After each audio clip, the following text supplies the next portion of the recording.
पाकिस्तान नेहमीच दहशतवाद्यांना खतपाणी घातलंय। ऑपरेशन सिंदूरमध्ये भारतानं पाकमधील दहशतवाद्यांचे तळ उद्ध्वस्त केले आणि या हल्ल्यामध्ये ठार झालेल्या दहशतवाद्यांच्या अंत्यसंस्काराला पाकिस्तानी सैन्याचे बडे अधिकारी उपस्थित होते।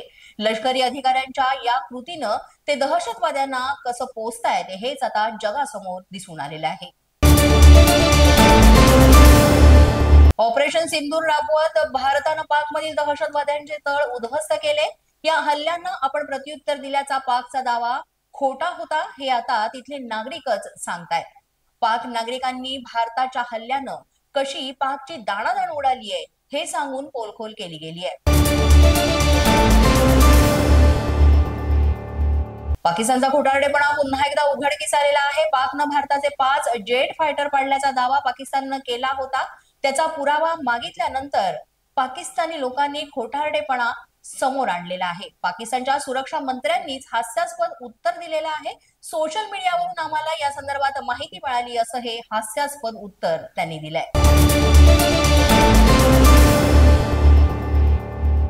अल-कायदाकडून भारताविरुद्ध जिहादचं आवाहन करण्यात आलेलं आहे। ऑपरेशन सिंदूर म्हणजे भारताची आक्रमकता आहे असा आरोप करत निवेदन जारी करण्यात आलंय।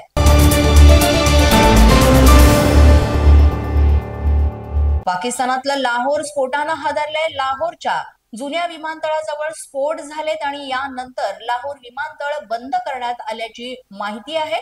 क्षेपणास्त्रांनी हल्ला केल्याचा दावा प्रत्यक्षदर्शींकडून सुद्धा करण्यात आलाय।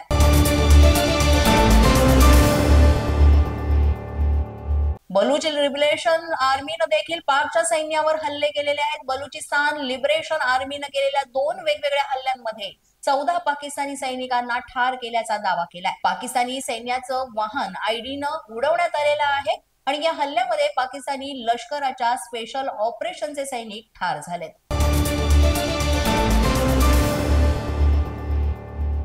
भारताच्या ऑपरेशन सिंदूर नंतर पाकिस्तानी लष्कराची झोप उडाली आहे। पाकिस्तानातल्या रावळपिंडी इथं पाक आर्मीच्या मुख्यालयामध्ये ब्लॅकआउट करण्यात आले होते। अनेक नागरिकांना सुरक्षित स्थळी सुद्धा स्थलांतरित करण्यात आलं होतं। भारतानं केलेल्या हल्ल्यांना प्रत्युत्तर देण्यासाठी पाकिस्तानच्या संरक्षण दलांना त्यांनी निवडलेल्या वेळेनुसार, ठिकाण आणि पद्धतीनुसार प्रत्युत्तर देण्याची परवानगी देण्याचा निर्णय राष्ट्रीय सुरक्षा परिषदेनं दिलाय। भारतानं केलेल्या हल्ल्यामध्ये निरपराध नागरिकांचा मृत्यू झाल्याचा कांगावा पाकनं केलाय। पाकिस्तानातील मुरिदके येथील हल्ल्याची दृश्य समोर आलेली आहेत। भारतीय क्षेपणास्त्रांच्या हल्ल्यानंतर ढिगाऱ्यात दहशतवादाचे केंद्र असल्याचं दिसून येत आहे। भारतीय लष्करानं पाकव्याप्त काश्मीरमध्ये हवाई हल्ला केला। यामध्ये दहशतवाद्यांचे अड्डे उद्ध्वस्त करण्यात आलेले आहेत। तर या हल्ल्यानंतरचे सॅटेलाइट फोटो सुद्धा समोर आलेले आहेत। मक्सार टेक्नॉलॉजीद्वारे भारतानं हवाई हल्ल्याचे सॅटेलाइट फोटो जारी केलेत। अशाच नवनवीन व्हिडिओसाठी पोलीस माझा न्यूजचं YouTube चॅनल सबस्क्राइब करा। तसंच आमचं फेसबुक, इंस्टाग्राम आणि ट्विटर अकाउंट फॉलो करा।